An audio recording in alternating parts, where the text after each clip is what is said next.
Next जो case study based question है, question number 30, this is based on photoelectric effect. तो ये case study based question है। अब इस क्वेश्चन में दिया है, रिसर्चर है, he performs an experiment on photoelectric effect using two metals A and B with unknown work functions, हमें पता नहीं। She illuminates the surfaces of A and B with monochromatic radiation of various frequencies, और फिर उसने सभी की corresponding जो है वो स्टॉपिंग पोटेंशियल जो है नोट किया और एक ग्राफ बनाया यहाँ दो मेटल्स के लिए। The graph shows the variation of stopping potential with the frequency of incident radiation nu for metals A and B. Okay, ये करने से पहले आपको पता होना चाहिए स्टॉपिंग पोटेंशियल क्या होता है, frequency of incident radiation new क्या है मेटल्स ए एंड बी। तो बेसिकली आपको फोटो इलेक्ट्रिक इफेक्ट पता होना चाहिए। तो हम मान लेते हैं, let's say this is the metal surface, ये एक मेटल सरफेस है।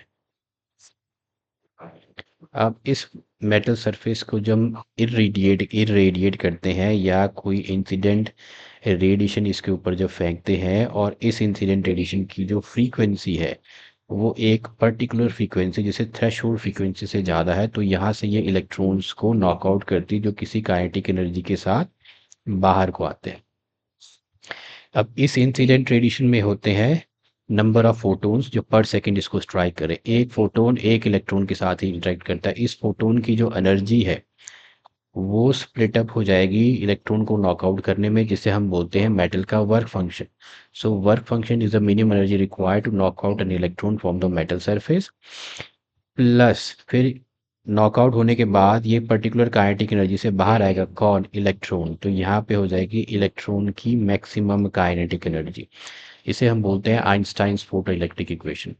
Now energy of the photon is h into new, जो कि है h प्लैंक्स कांस्टेंट। न्यू जो है वो इंसिडेंट रेडिएशन की फ्रीक्वेंसी है। काइनेटिक एनर्जी को आप हाफ एम वी स्क्वायर भी लिख सकते हो, एक और फॉर्म बताऊंगा मैं। Work function is h into nu naught. ये है kinetic Einstein's photo electric equation की एक और form.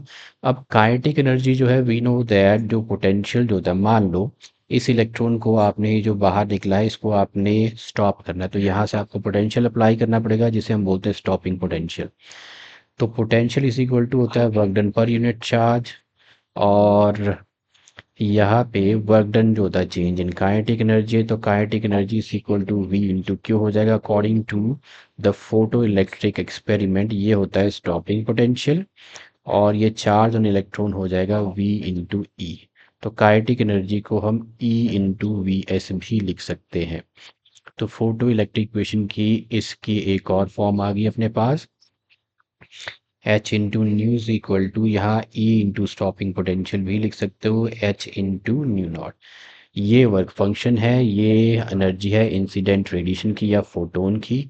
This is the maximum kinetic energy. Okay, now let's move to the questions. इसमें क्या क्वेश्चंस पूछेंगे? अच्छा, इसमें ग्राफ देखो बना के बताया, तो ग्राफ भी एक बार हम स्टडी कर लेते हैं। अब इस ग्राफ को देखो आप, तो वाई एक्सिस पे जो है वो स्टॉपिंग पोटेंशियल है, एक्स एक्सिस पे जो है वो फ्रीक्वेंसी है।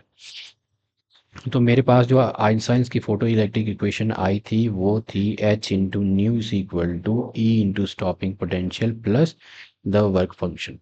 अब इसको मैं, क्योंकि ये स्ट्रेट लाइंस है, स्ट्रेट लाइन की फॉर्म में इसको ले जाऊं इस इक्वेशन को with stopping potential on the y axis, तो ये इधर रह गया, ये हो जाएगा h nu minus h nu naught. अब यहाँ वाई एक्सिस पे सिर्फ स्टॉपिंग पोटेंशियल है, तो दोनों इक्वेशंस को मैं ई से डिवाइड करूँगा, तो एच दिस इज, इसको वर्क फंक्शन ही रख लेते हैं, let this be the work function ही रख लेते हैं। तो ये वर्क फंक्शन डिवाइड हो गया, देखो ये हो गया, ये इक्वेशन बन गई स्ट्रेट लाइंस की।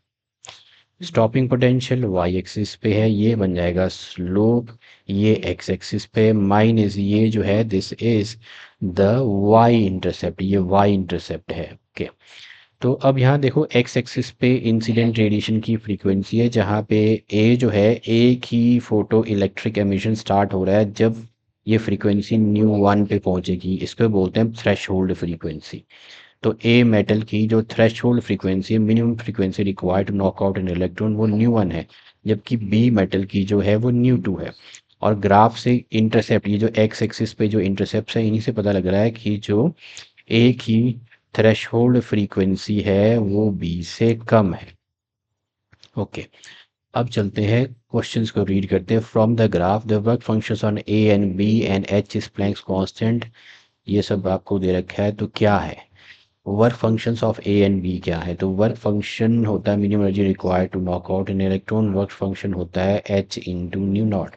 वर्क फंक्शन ऑफ बी हो जाएगा एच इंटू न्यू नॉट। अब जो थ्रेशोल्ड फ्रीक्वेंसी है ए के लिए है वो है न्यू वन, बी के लिए है न्यू टू। तो ए एंड बी के है H nu one h nu two, h nu one and h nu two means C is the correct option है। तो सी जो है पहले का करेक्ट ऑप्शन है। इसी क्वेश्चन को मैंने यहाँ पे आगे थोड़ा सा पैराफ्रेज किया है, अगर आप चाहो तो इसको आप रीड कर सकते हो। थ्रेशोल्ड फ्रीक्वेंसी क्या होती है? Minimum frequency required to eject the electrons from a metal surface, जिसे हम डिनोट करते हैं न्यू नॉट से। अब गिवन ग्राफ से कैसे पता चला? गिवन ग्राफ में ये जो मिनिमम थ्रेशोल्ड फ्रीक्वेंसी है it corresponds to the x के इंटरसेप्ट जो है, जो एक्स के इंटरसेप्ट है जहाँ पे स्टॉपिंग पोटेंशियल जीरो है। देखो ये है एक्स के इंटरसेप्ट, ये वाला जहाँ पे स्टॉपिंग पोटेंशियल जीरो है, ये वाला इंटरसेप्ट। तो बी का जो है एक्स इंटरसेप्ट बड़ा है, ए का छोटा है, तो this corresponds to the stopping potential. Metal a का ये लिख लिए, मेटल ए और मेटल बी के स्टॉप वो आ गए थ्रेशोल्ड फ्रीक्वेंसी। वर्क फंक्शन क्या होता है? वर्क फंक्शन होती है minimum energy required to knock out an electron from the metal surface, जिसे हम इस फॉर्मूला से लिखते हैं। मेटल ए और मेटल बी के लिए मैंने वर्क फंक्शन निकाला तो ये आगे, जिससे हमें जो ऑप्शन मिलती है वो मिलती है सी। ओके, नेक्स्ट है third. For radiation of frequency nu which is greater than nu two. अब इंसिडेंट रेडिएशन की फ्रीक्वेंसी ये क्यों दी गई है? क्योंकि ये जो है ये जिस जिस फ्रीक्वेंसी से ये किसी मेटल सरफेस पे गिरेगी इंसिडेंट रेडिएशन, उसकी फ्रीक्वेंसी न्यू जो है वो थ्रेशोल्ड फ्रीक्वेंसी ऑफ बी से ज़्यादा है। बी से ज़्यादा तो ऑब्वियसली ए की फ्रीक्वेंसी, ए की थ्रेशोल्ड फ्रीक्वेंसी से भी ज़्यादा, मींस दोनों के केस में फोटो इलेक्ट्रिक एमिशन हो रहा है। यही जो है मीनिंग है इस स्टेटमेंट का। चलो ये गिरती है on the surfaces a and b, तो maximum kinetic energy of ejected electron is. अब kinetic energy according to photo electric equation जो है, जो energy of the photon h into nu is equal to kinetic energy लिखी थी e into nu s. यहाँ kinetic energy ही लिख लेता हूँ। Energy of the photon divide हो जाती है एक तो kinetic energy of the electron में और plus the work function of that metal. अब तो kinetic energy maximum is equal to हो जाएगी energy of the photon minus the work function. अब जिसका वर्क फंक्शन जो है वो स्मॉलर होगा उसकी काइनेटिक एनर्जी ज़्यादा होगी। अब वर्क फंक्शन ए का जो है एच इंटू न्यू वन है, क्योंकि न्यू वन छोटा है। बी का है एच इंटू न्यू टू, तो न्यू वन जो है न्यू टू से छोटा है, इसका मतलब एच इंटू न्यू वन भी एच इंटू न्यू टू से छोटा होगा। एच तो प्लैंक्स कांस्टेंट है, तो work function of A is less than work function of B. तो ए का वर्क फंक्शन छोटा है तो उसकी काइनेटिक एनर्जी बड़ी होगी। तो इसमें जो आंसर आएगा greater for metal A because it has a smaller work function।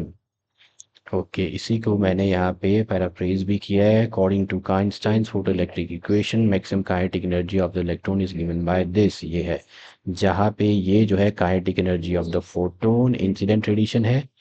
तो ये न्यू वन नहीं है भाई, ये सिर्फ मैंने ऐसे इस तरह से ब्रैकेट लगाया है, एनर्जी ऑफ द फोटोन, और ये work function of the metal. अब ग्राफ्स में अगर आप देखो, ग्राफ से हमें पता चला है कि जो थ्रेशोल्ड फ्रीक्वेंसी है ए की न्यू वन वो थ्रेशोल्ड फ्रीक्वेंसी ऑफ बी से कम है। एच तो इनका मतलब एच से मल्टीप्लाई किया तो आपको वर्क फंक्शन जो है ए का बी से छोटा हो जाएगा। अब ये फिक्स्ड है आपकी, जो इंसिडेंट रेडिएशन की फ्रीक्वेंसी है वो बी के थ्रेशोल्ड फ्रीक्वेंसी से ज़्यादा, मतलब दोनों में जो है फोटो इलेक्ट्रिक एमिशन हो रहा है। तो इसका मतलब एच न्यू तो सेम है, एच न्यू सेम है, तो आपकी kinetic energy is equal to H into nu minus का वर्क फंक्शन, जिसका ये वर्क फंक्शन छोटा होगा उसी की काइनेटिक एनर्जी मैक्सिमम होगी। तो काइनेटिक एनर्जी ए की मैक्सिमम है। Kinetic energy maximum kinetic energy of A is greater than maximum kinetic energy of B है, क्योंकि इसका स्मॉल और वर्क फंक्शन है। तो इसका जो ऑप्शन था वो था ए। Okay, third one. अगर intensity of the incident radiation for both metals is doubled keeping इस फ्रीक्वेंसी कांस्टेंट, तो क्या होगा? तो अब इस केस में देखो, स्लोप स्लोप के बारे में भी पूछा गया है। तो स्लोप मैंने बताया था, जो काइनेटिक एनर्जी है उसको हम ऐसे भी लिख सकते हैं। Now this becomes equal to, देखो एनर्जी ऑफ द फोटोन होती है एच इंटू न्यू, वो एनर्जी चली जाएगी maximum kinetic energy of electron plus the work function. तो energy of kinetic energy is equal to हो जाएगा h into nu minus the work function. अगर इसको मैं दोनों इक्वेशंस दोनों साइड्स को ई से डिवाइड कर दूँ, h into nu by h by e into nu minus the work function divided by e, तो ये बन गई, ये है आपका वाई एक्सिस पे, ये स्लोप हो गया एम एक्स माइनस सी। अब देखो स्लोप तो आपका ये है, according to this equation slope है एच बाई ई। तो एच बाई ई स्लोप है, intensity of the incident radiation बढ़ाने से सिर्फ जो नंबर ऑफ जो फोटोन्स हैं स्ट्राइकिंग पर सेकेंड वो बढ़ते हैं, ये फोटोन्स बढ़ते हैं। तो एच और ई तो ऑलरेडी कांस्टेंट है यहाँ पे, तो स्लोप पे कोई फ़र्क पड़ने वाला नहीं है। एच कांस्टेंट है, चार्ज और इलेक्ट्रॉन उतना ही रहेगा, सिर्फ नंबर ऑफ फोटोन्स बढ़ जाएंगे। नंबर ऑफ फोटोन्स बढ़ने से slope of the parallel lines पे कोई फ़र्क नहीं पड़ेगा। तो slope of the parallel lines will increase नहीं है, डिक्रीज़ भी नहीं है। थ्रेशोल्ड फ्रीक्वेंसीज विल इंक्रीज़ और डिक्रीज़, इस पर कोई फ़र्क नहीं पड़ने वाला है। Slope of the parallel lines will not change but more electrons will be emitted per second. Yes, क्योंकि इंटेंसिटी बढ़ाने से more photo electrons will be striking the surface पर सेकेंड। जितने और एक फोटोन इंटरेक्ट करता है एक इलेक्ट्रॉन के साथ, जितने ज़्यादा फोटोन्स पर सेकेंड स्ट्राइक करेंगे उतने ही पर सेकेंड इलेक्ट्रॉन्स भी निकलेंगे। तो more photo electrons will be emitted per second, d is the correct option here. Okay, slope क्यों नहीं चेंज होगा, क्योंकि इक्वेशन ऑफ द ग्राफ है ये, हमने आइंस्टाइन फोटो इलेक्ट्रिक इक्वेशन से इसको y is equal to m x minus c की फॉर्म में ले आए। y पे है स्टॉपिंग पोटेंशियल, स्लोप x पे है फ्रीक्वेंसी, रेडिएशन की फ्रीक्वेंसी, ये स्लोप y इंटरसेप्ट है। Okay, slope of the line तो ये है। लाइट इंटेंसिटी का कोई भी इफेक्ट नहीं होगा इस पे, क्योंकि ये ना एच को चेंज करेगा, ये तो ऑलरेडी कांस्टेंट है। तो स्लोप डज नॉट चेंज। क्यों ज़्यादा इलेक्ट्रॉन्स एमिट होंगे, क्योंकि इंटेंसिटी के डबल करने से number of photon striking the metal surface every second बढ़ेंगे, और एक फोटोन एक इलेक्ट्रॉन के साथ इंटरेक्ट करता है, तो इससे क्या होगा, जो फोटोन काउंट है डायरेक्टली रिजल्ट्स इन ज़्यादा फोटोन स्ट्राइक करेंगे तो ज़्यादा photo electrons are being emitted per second, तो इसीलिए इसका डी जो था वो करेक्ट ऑप्शन था। ओके, फोर्थ में the threshold frequency for a metal surface is nu naught. अगर रेडिएशन ऑफ फ्रीक्वेंसी ये कर दें हम तो मैक्सिमम काइनेटिक एनर्जी E1 है। अगर फ्रीक्वेंसी को 6 न्यू नॉट कर दे तो ये हो जाएगी, तो फिर E1 बाई E2 क्या होगा। देखो according to Einstein photo electric equation, जो काइनेटिक एनर्जी है दैट इज गिवन बाय, अब energy of the photon is equal to होता है kinetic energy plus work function. तो काइनेटिक एनर्जी हो जाएगा energy of the photon which is n into nu minus the work function. अब इन्होंने बोला है पहले केस में जो, अच्छा काइनेटिक एनर्जी को लिख लेते हैं h into nu minus work function होता है h into nu naught, where nu naught is the threshold frequency. पहले केस में रेडिएशन की फ्रीक्वेंसी, ये वाली फ्रीक्वेंसी जो है ये हो जाएगी 3 into nu naught minus H into nu naught. Kinetic energy जो है वो E1 है। ओके, तो ये आ जाएगा 3 माइनस 1 आ जाएगा 2h into new into not. Second case में क्या होगा, ये काइनेटिक एनर्जी होगी E2 और ये इंसिडेंट रेडिएशन की फ्रीक्वेंसी होगी 6 new naught minus h nu not, तो हो जाएगा 5 न्यू नॉट। इन दोनों का रेशियो निकालना है, कट के हो जाएगा 2/5। So c is the correct option here. Okay, इसी को एक बार फिर से अगर आपने अच्छे तरीके से देखना है just because of my handwriting, तो यहाँ पे आइंस्टाइंस फोटो इलेक्ट्रिक इक्वेशन हमने लगाई।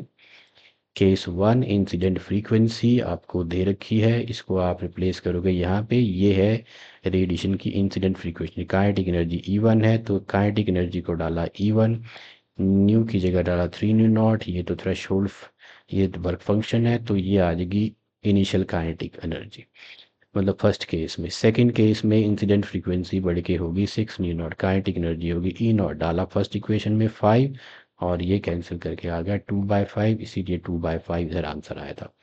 ओके, नेक्स्ट में अगर slope of the graph line for metal B, let m be the slope of the graph line for metal B और E the value of electron charge है, तो Planck's constant h is given by, अब metal b के लिए जो हमने जो kinetic energy is equal to क्या था, energy of the photon kinetic energy plus work function. तो काइनेटिक एनर्जी था energy of the photon minus the work function. Kinetic energy को in terms of stopping potential लिख सकते हैं e into v s h nu minus nu not.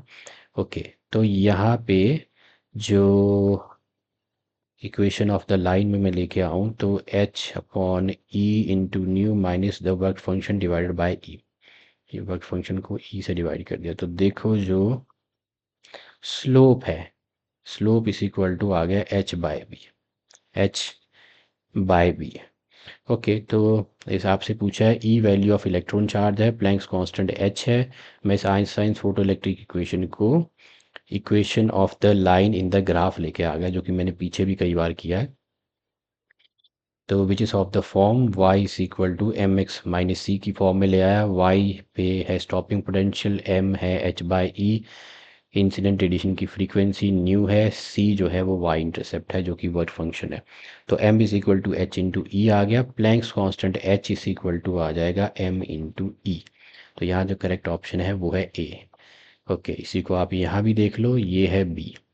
तो Einstein photo electric equation को in terms of stopping potential और incident frequency में मैंने ऐसे लिख लिया, दोनों तरफ ई से डिवाइड किया चार्ज ऑन इलेक्ट्रॉन से, तो ये रिड्यूस होगी y is equal to m x minus c की फॉर्म में। y पे है स्टॉपिंग पोटेंशियल और ये x पे है इंसिडेंट रेडिएशन की फ्रीक्वेंसी, c जो है वर्क फंक्शन बन गया दिस बाय ई। तो अकॉर्ड इन दोनों इक्वेशंस को कंपेयर किया तो स्लोप आएगा h बाय ई और h आ गया m इंटू ई, इसीलिए ये आपका ए ऑप्शन है। तो ये था case study based question number जो था वो है, क्या है भाई, question number 30, case study based question based on photoelectric effect. Thank you for watching.